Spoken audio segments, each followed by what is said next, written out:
नमस्कार, मैं Vaibhav Mishra, medical and psychiatric social worker, mental health counsellor. दोस्तों, आज हम बात करने वाले हैं सीबीटी से जुड़ी हुई कुछ महत्वपूर्ण गलतफहमियों के बारे में।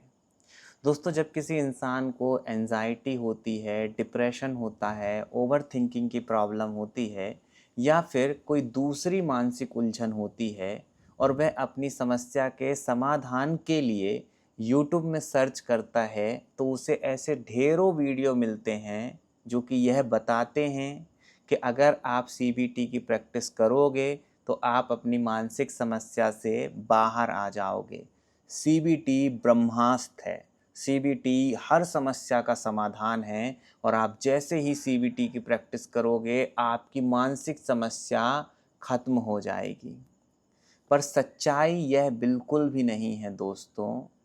अगर आप सीबीटी प्रैक्टिस नहीं कर रहे हो तब भी आप अपनी मानसिक समस्या से बाहर निकल सकते हो और यह पूरी तरीके से सत्य है, क्योंकि बहुत सारे लोगों के ऊपर सीबीटी प्रैक्टिस काम नहीं करती है।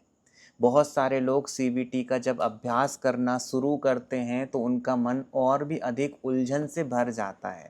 उनके मन में और नए नए प्रश्न उठने लगते हैं। कई लोगों को तो सीबीटी इतनी पेचीदा मालूम पड़ती है कि जैसे ही वह उसका अभ्यास करना चालू करते हैं, मन और भी अधिक उलझन में उलझने लग जाता है। मैं आपको एक बात बोलता हूँ दोस्तों कि सीबीटी बताती है कि आपको अपने कोर फॉल्टी बिलीफ सिस्टम को बदलना चाहिए। अब अगर आपने यह फॉल्टी बिलीफ सिस्टम बना लिया है दोस्तों कि आप केवल और केवल सीबीटी से ही ठीक होगे, तो सबसे पहले तो आपको यह बदल देना चाहिए, क्योंकि आप अगर सीबीटी की प्रैक्टिस करना चाहते हो तो सीबीटी का ही कॉन्सेप्ट यह बता रहा है कि आपको अपने फॉल्टी बिलीफ को बदलना है।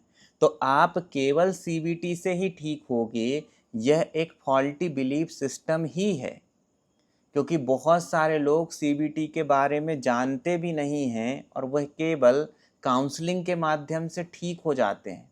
उन्हें यह पता भी नहीं होती कि सीबीटी क्या कहलाती है और वह किसी प्रोफेशनल से बातचीत करते हैं। उन्हें अच्छा लगता है जो कि उनकी भावनाओं को समझ सके, उनके विचारों को समझ सके, कहाँ पे थॉट प्रोसेस में गड़बड़ी हो रही है वह बता सके, और बस उसके द्वारा बताई गई बातों को सुन करके, मान करके, उन बातों को फॉलो करके भी वह अपनी एंजाइटी से, ओवरथिंकिंग से, डिप्रेशन जैसी समस्याओं से बाहर आ जाते हैं। तो यह बात ध्यान रखिएगा दोस्तों कि ज़रूरी सीबीटी की प्रैक्टिस नहीं है, ज़रूरी यह समझना है कि आप कितने बेहतर ढंग से अपनी विचार प्रक्रिया को समझ पा रहे हो और आप उसमें क्या आवश्यक बदलाव कर पा रहे हो, यह बड़ा प्रश्न है। अगर आप अपने थॉट प्रोसेस को खुद समझ पा रहे हो कि आखिर कहाँ पर सोचने में गड़बड़ी हो रही है, तो इस बात की संभावना बहुत अधिक बढ़ जाएगी कि आप उसे करेक्ट कर लोगे। और अगर आप अपने प्रयासों के बावजूद भी अपनी विचार प्रक्रिया को ठीक ढंग से नहीं समझ पा रहे हो, तो आपको प्रोफेशनल हेल्प लेनी चाहिए।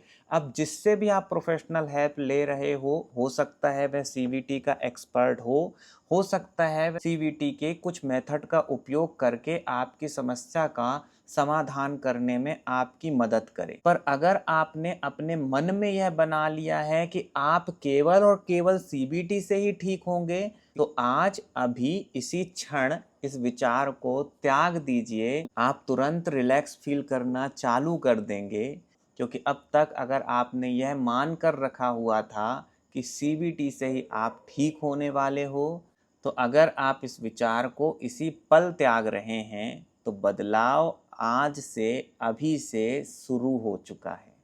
अपना ख्याल रखें। अगले वीडियो में किसी नए विषय के साथ आप सभी से फिर मुलाकात होगी। नमस्कार।